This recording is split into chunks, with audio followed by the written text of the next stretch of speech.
जय श्री कृष्ण। राधे राधे। श्री कृष्ण गोविंद हरि मुरारे, हे नाथ नारायण वासुदेवाय। મિત્રો, આજે આપણે જેઠ મહિનાની સુદ 11ના દિવસે નિર્જળા એટલે કે ભીમ એકાદશીની વ્રત કથા કરીશું। જો તમે ચેનલ પર નવા હોય તો ચેનલને સબસ્ક્રાઈબ કરી દેજો, જેથી તમને આવનારા આગલા વિડીયોની માહિતી આવી રીતે મળતી રહે। कृष्णाय वासुदेवाय हरये परमात्मने प्रणंत कलेश नाशाय श्री गोविंदाय नमो नमः। निर्जला एकादशी व्रत कथा। युधिष्ठिरे कह્યું, जनार्दन, ज्येष्ठ महीनाना शुक्ल पक्षमां जे एकादशी आवे छे एनुं कृपा करीने वर्णन करो। भगवान श्री कृष्ण बोल्या, राजन, एनुं वर्णन परम परमात्मा सत्यवती नंदन व्यासजी करशे, कारण के तेवो बधा शास्त्रोना तत्वज्ञ अने वेदांगोना पारगत विधान छे। त्यारे वेद व्यासजी कहेवा लाग्या, बंने पक्षोनी एकादशीओना दिवसे भोजन न करवो। द्वादशीना दिवसे स्नान वगैरे करीने पवित्र थईने पुष्पोथी भगवान केशवनी पूजा करवी। त्यारबाद नित्य कर्म समाप्त थया पछी प्रथम ब्राह्मणोने भोजन कराववो, पछी पोते भोजन करवुं। राजन, जनना शौच अने मरणा शौचमां पण एकादशीना दिवसे भोजन न करवो। आ सांभळी भीमसेन बोल्या, परम बुद्धिमान पितामह, मारी उत्तम वात सांभळो। राजा युधिष्ठिर, माता कुंती, द्रौपदी, अर्जुन, नकुल अने सहदेव आ बधा एकादशीए क्यारे भोजन नहीं करता, अने मने पण तेओ हमेशा एम ज कहे छे कि भीमसेन, तमे पण एकादशीए भोजन न करो, परंतु हूँ एमने एम ज कहूँ छूँ कि माराथी भूख सहन नहीं थाय। भीमसेननी वात सांभळी व्यासजीए कह्युं, जो तमे स्वर्गलोकनी प्राप्ति इच्छता हो अने नरकने दूषित समझता हो तो बंने पक्षोनी एकादशीओना दिवसे भोजन न करवो। भीमसेन बोल्या, महाबुद्धिमान पितामह, हूँ आपनी समक्ष साची वात कहूँ छूँ। एक वखत भोजन करीने पण माराथी व्रत नहीं करी शकातुं, तो पछी उपवास करीने तो हूँ रही ज केवी रीते शकूँ। मारा उंदरमां वृक नामनो अग्नि सदाय प्रज्वलित रहे छे। आथी ज्यारे हूँ खूब वधारे खाऊँ छूँ त्यारे ज ए शांत थाय छे। आथी हे महामुने, हूँ बहु तो वर्षभरमां फक्त एक ज उपवास करी शकूँ, माटे जेनाथी स्वर्गनी प्राप्ति सुलभ थाय अने जे व्रत करवाथी मारुं कल्याण थाय एवुं कोई एक व्रत मने कहो, हूँ एनुं यथोचित पालन करीश। व्यासजीए कह्युं, भीम, ज्येष्ठ मासमां सूर्य वृषभ राशिमां होय अथवा मिथुन राशिमां शुक्ल पक्षमां जे एकादशी आवे एनुं यत्नपूर्वक निर्जन व्रत करवुं। फक्त कोगळा अथवा आचमन करवा माटे ज मोंमां जळ नाखी शको छो। आ सिवाय कोई पण प्रकारनुं जळ विद्वान पुरुषे मोंमां न राखवुं जोईए, अन्यथा व्रतनो भंग थई जाय छे।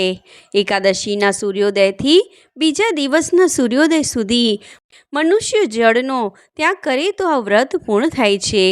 त्यारबाद द्वादशीना प्रातःकाळमां स्नान करीने ब्राह्मणोनी विधिपूर्वक जळ अने सुवर्णનું દાન કરવું। આ પ્રમાણે બધા કાર્યો પૂરા કરી જીતેન્દ્રિય પુરુષે બ્રાહ્મણો સાથે ભોજન કરવું।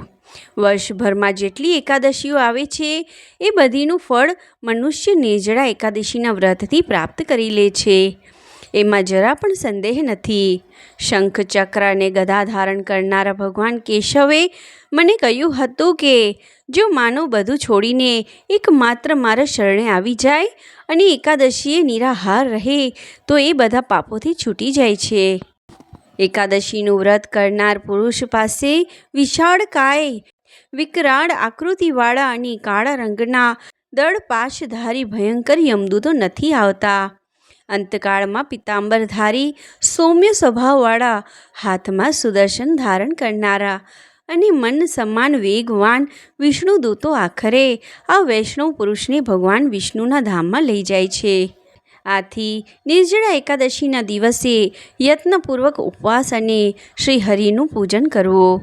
સ્ત્રી હોય કે પુરુષ જો એણે મેરુ પર્વત જેટલા પણ મોટા પાપો કર્યા હોય તો આ બધા પાપો પણ આ એકાદશીના વ્રતના પ્રભાવથી ભસ્મ થઈ જાય છે.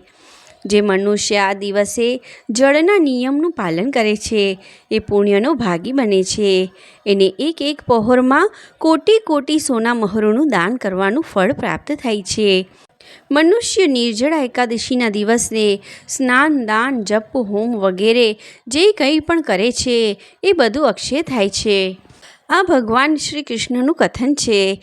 નિર્જળા એકાદશી વિધિપૂર્વક ઉત્તમ રીતે ઉપવાસ કરી માનવ વૈષ્ણવ પદને પ્રાપ્ત કરી લે છે.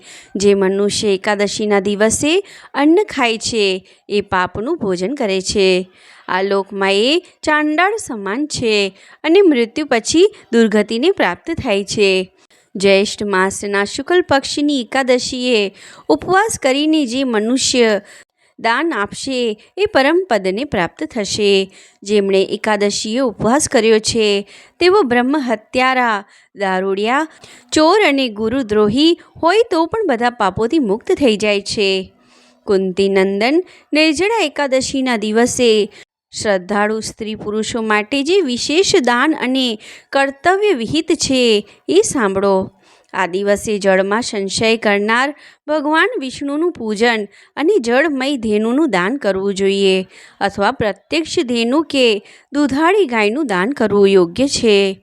જરૂરી દક્ષિણા અને જુદા જુદા પ્રકારના વ્યંજનો દ્વારા પ્રયત્નપૂર્વક બ્રાહ્મણોને સંતુષ્ટ કરવા જોઈએ. આમ કરવાથી બ્રાહ્મણો જરૂર સંતુષ્ટ થાય છે અને એમના સંતુષ્ટ થવાથી શ્રી હરિ મોક્ષ પ્રદાન કરે છે.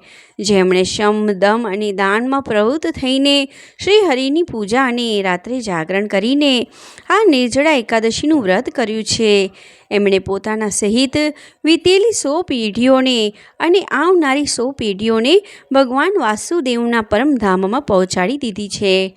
નિર્જળા એકાદશીના દિવસે અન્ન, વસ્ત્ર, ગાય, જળ, પથારી, સુંદર આસન, કરકમળ અને છત્રીનું દાન કરવું જોઈએ. જે શ્રેષ્ઠ અને સુપાત્ર બ્રાહ્મણને પગરખા દાન કરે છે એ સોનાના વિમાનમાં બેસીને સ્વર્ગલોકમાં જાય છે. જે આ એકાદશીના મહિમાને ભક્તિપૂર્વક સાંભળે છે અથવા એનું વર્ણન કરે છે એ સ્વર્ગલોકમાં જાય છે. 14 યુક્ત અમાસના સૂર્યગ્રહણના સમયે શ્રાદ્ધ કરીને મનુષ્ય જે ફળ પ્રાપ્ત કરે છે એ જ ફળ આના શ્રવણથી પણ પ્રાપ્ત થાય છે. પહેલાં દાતણ કરીને આ નિયમ લેવો જોઈએ કે હું ભગવાન કેશવની પ્રસન્નતા માટે એકાદશીએ નિરાહાર રહીને આચમન સિવાય બીજા જળનો પણ ત્યાગ કરીશ. દ્વાદશીએ દેવેશ્વર ભગવાન વિષ્ણુનું પૂજન કરવું જોઈએ. ગંધ, ધૂપ, પુષ્પ અને સુંદર વસ્ત્રથી વિધિપૂર્વક પૂજન કરીને જળના ઘડાનો સંકલ્પ કરીને અહીં આપેલ મંત્રનું ઉચ્ચારણ કરવું. સંસાર સાગરથી તારનારા હે દેવ ઋષિકેશ, આ જળના ગળાનું દાન કરવાથી આપ મને પરમ ગતિની પ્રાપ્તિ કરાવો. ભીમસેન, નિર્જળા એકાદશીના દિવસે શ્રેષ્ઠ બ્રાહ્મણોને સાકર સાથે જળના ગળાનું દાન કરવું જોઈએ. આમ કરવાથી મનુષ્ય ભગવાન વિષ્ણુની નજીક પહોંચીને આનંદનો અનુભવ કરે છે. ત્યારબાદ દ્વાદશીએ બ્રાહ્મણોને ભોજન કરાવ્યા પછી પોતે ભોજન કરવું. જેઓ આ રીતે પૂર્ણરૂપે પાપનાશીની એકાદશીનું વ્રત કરે છે તેઓ બધા પાપોથી મુક્ત થઈને અનામય પદને પ્રાપ્ત થાય છે. આ સાંભળીને ભીમસેને પણ આ શુભ દિવસનું વ્રત કરવાનું શરૂ કરી દીધું. બોલો કૃષ્ણ કનૈયા લાલ કી જય. જય શ્રી કૃષ્ણ. રાધે રાધે.